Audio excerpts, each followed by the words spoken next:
What's going to happen with Lamar Jackson? Is this a critical offseason for the Bengals? What do the Steelers have to do to win the division again? And can the Browns avoid being a laughingstock again?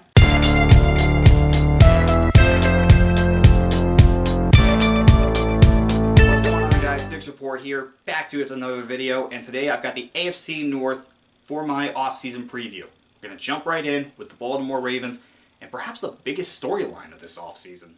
Alright, we all know what's going on. Lamar Jackson and the Ravens have not been able to come to a contract extension for over a year now. We know his demands. He wants a deal on pace with what Watson got with the Browns last year. However, that's kind of scary, especially for a quarterback that has missed the last two seasons, the end of the last two seasons, with injuries. You see a few scenarios happen. Sign him to a long-term deal. That's still on the table. They could franchise him. That is always going to be on the table. Or they franchise him and then they trade him. Anything goes with Lamar. Expect everything or nothing at all. The Ravens do have $24 million in cap space. However, if they do franchise Lamar, that's pretty much out the window. With them picking 22nd overall, I want to see who falls to them. Last year, remember, they got Kyle Hamilton, a top 5 talent, and the top center in Tyler Lindenbaum. Both of them look like they're future Pro Bowlers. Crazy things happen with the Ravens in the draft. So, let's see if they get lucky again. But in terms of their free agents, not just Lamar, Marcus Peters is also a free agent. Ben Powers, who was a very good guard for them last year, he's a free agent. Justin Houston, he's also a free agent. They have guys that they do want to re-sign.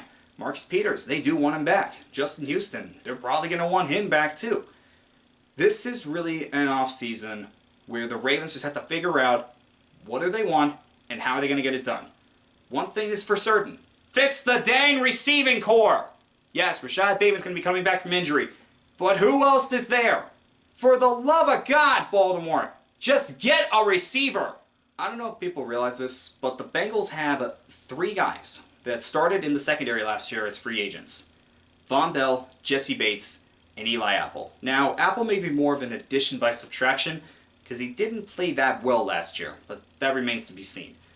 Bell and Bates were the big ones. Bates is one of the best safeties in the NFL. They franchised him last year. They're probably not going to do it this year, so he'll be on the open market. Meanwhile, Bell, I think, is one of the most underrated players in the NFL.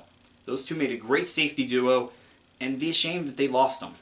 They also have Hayden Hurst, their starting tight end, and Jermaine Pratt, one of the starting linebackers. They do have $35 million cap space. However, Joe Burrow needs a contract extension. So will Jamar Chase in the next few off seasons. Oh, by the way, T. Higgins and Tyler Boyd are going to be free agents in 2024. Same thing with Trey Hendrickson and Logan Wilson. So they have important decisions that they have to make.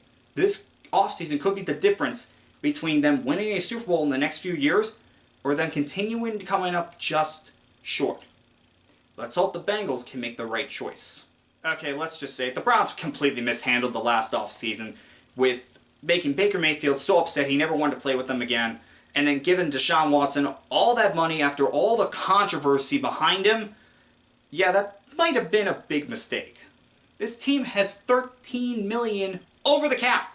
They are $13 million over the cap, and they don't have a first-round pick because of the Watson trade. They don't pick until 42nd overall. And they also have 2 big-time linebackers from their team that are free agents, Deion Jones and Taki Taki. Also, Taven Bryan's a free agent, so is Jadeveon Clowney, and so is Kareem Hunt.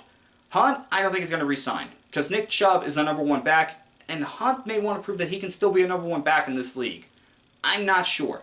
Jadeveon Clowney, even if they re-sign him, they still are going to need help at the edge rusher position, because Myles Garrett can't keep doing it by himself. Yes, he's been a dominant player, but you can't keep having your pass rush coming from one guy. And yes, Jadeveon Clowney has been a good player in this league, but again, you can't just rely on 2 guys, even if they re-sign him.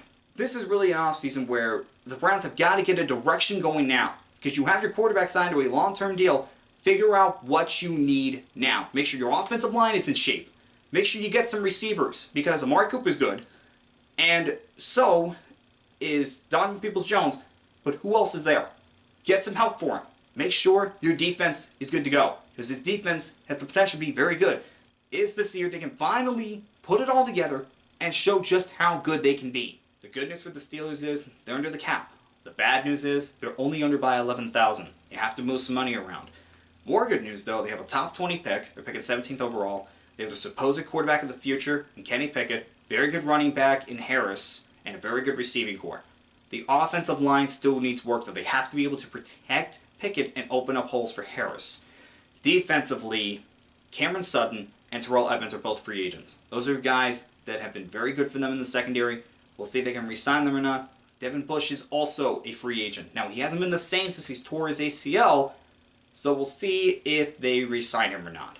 On the defensive line, Tyson Alu and Larry Ogunjobi are both free agents, and Alu's been there for years, and Ogunjobi is a very good defensive tackle. It's going to be a decision who the Steelers keep.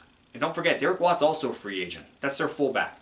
This offseason for the Steelers is just all about making sure you build around Pickett, making sure you put him in the best position to succeed. He's shown that he can play in this league.